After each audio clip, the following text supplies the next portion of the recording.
Welcome. This video is all about how to use the remote desktop to use SPSS. So I went to vcl.gmu.edu, clicked new, and then logged in. I need to check off this box. You can read these instructions if you want to see what's going on.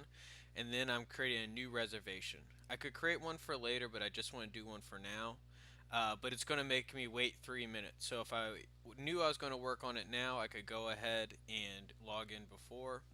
I am using the magic of video to fast forward through the 3 minute wait, and now we're actually accessing the file. So on a Windows-based machine, I've had great luck using get RDP file, click on it, and then entering this password. So the password they provide, not the your Mason password. But I'm using a Mac machine, and I click the HTML5, just go straight in, open it up. It took about 40 seconds, but again, the magic of video. So I'm closing out the window, and now I want to put my data in here, and I'm putting in the data from our Blackboard. So I'm actually logging into Blackboard through the remote desktop, and I'll unpack that a little bit later. But when I get to the Excel file, I open it up. I don't have Excel on this screen, unfortunately. So what I'm going to do is save it to my desktop so I know where it is, and then when I come back into SPSS, I can just go up to File, and I could use Open, but let's just do Insert Data and Excel.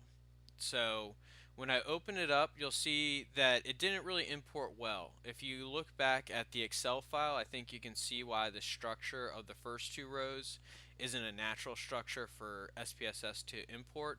And that's something for the advanced users just to think about when you're creating your Excel files of data for the future. So keeping those headers into one row and keeping it very organized is the way to go. But let me unpack what a virtual computer really is doing. So when you're just owling around on your computer, let's think about what you'll see on your screen. When you click your browser, you'll be able to open up the remote desktop using the instructions of this video, and it'll look like this.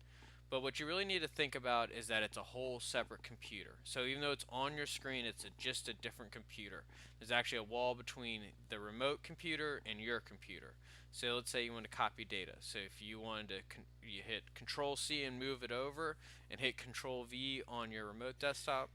There's no clipboard shared between there. So what you need to do is open up the data in your remote desktop, copy the data in your remote desktop, and then when you're done, you need to save your outputs to something and email it or store it somewhere else.